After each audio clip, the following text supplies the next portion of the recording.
붕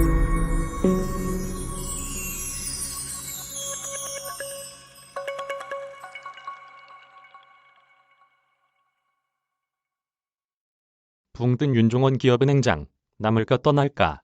윤종원 IBK 기업은행장 입지가 애매해졌다. 국무조정실장으로 내정됐다. 무산되면서 다시 기업은행으로 복귀한 까닭이다. 윤종원 행장 임기는 내년 1월까지로 얼마 남지 않았다.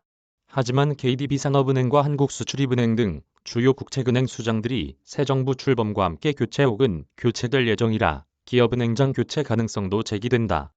특히 윤종원 행장을 두고 여당에서 문재인 정부 인사로 규정하며 국무조정실장 임명에 반대했던 만큼 향후 윤 행장 거취에 관심이 쏠린다. 어렵게 들어온 자리지만 윤종원 행장은 시작부터 험난했다. 윤 행장 이전까지 기업은행은 조준희, 권선주, 김도진으로 이어지는 기업은행 공채 출신 내부 인사가 행장을 맡았다.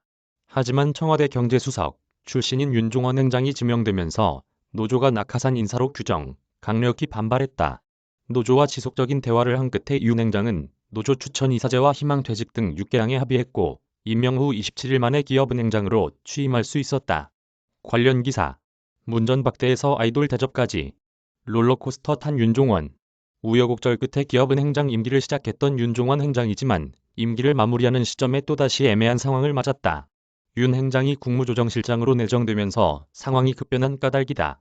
당초 금융권에선 윤석열 정부 출범에도 윤종원 행장은 1년도 남지 않은 임기를 무사히 마칠 것으로 점쳤다. 그러던 중 한덕수 국무총리가 함께 일할 경제팀으로 윤종원 행장을 택했다. 하지만 여당이 윤 행장을 반대하면서 다시 한번 묘한 상황이 됐다.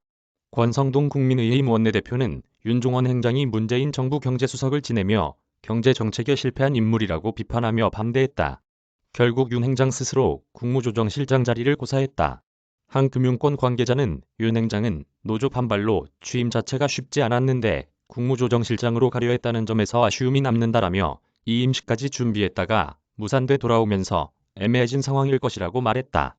이와 관련 기업은행 측은 윤 행장이 국무조정실장에 내정됐을 때도 행장 업무를 이어갔고 이후에도 달라진 것은 없다는 입장이다. 향후 거취는 윤종원 행장 임기는 내년 1월 2일까지로 6개월 정도가 남았다.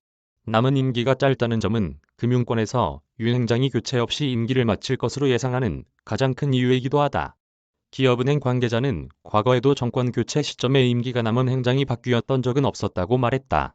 변수는 기업은행을 제외한 주요 국책은행 수장들이 교체되고 있는 분위기다. 윤석열 대통령은 6.1 지방선거가 끝나자 미루었던 금융권 인사를 단행하며 경제팀 구성을 완료했다. 이 가운데 산업은행 회장으로는 대선 캠프 시절부터 함께했던 강석훈 성신여대 교수를 지명했고 한국수출입은행도 박문규 행장이 국무조정실장으로 자리를 옮겨 교체가 예정돼 있다. 이에 더해 여당에서 윤종원 행장을 전 정부 사람으로 평가하고 있다. 인수위 시절부터 전 정부 인사로 규정했던 이동걸 전 산업은행 회장은 잦은 사퇴하기도 했다. 이런 이유로 금융권 예상과 달리 기업은행장이 교체된다면 내부 출신 행장 가능성에 무게가 쏠린다. 윤 행장이 국조실장에 내정됐을 당시 김성태 기업은행 전무이사와 최현숙 IBK캐피탈 대표 등 내부 인사가 거론된 바 있다. 기업은행 노조 역시 외부 출신 낙하산 인사가 단행될 경우 강력히 반대하겠다는 입장이다. 기업은행 노조 관계자는 만약 윤 행장이 사의를 표하거나 행장 교체가 단행될 경우 외부 인사가 온다면 강하게 저지할 것이라며 다만 과거 보수 정부 시절 내부 출신 행장들이 지명됐었기 때문에 이번에도 외부 낙하산 인사는 없을 것으로 기대한다고 말했다. 노명현 비즈니스워치의 소중한 저작물입니다. 무단전제와 재배포를 금합니다.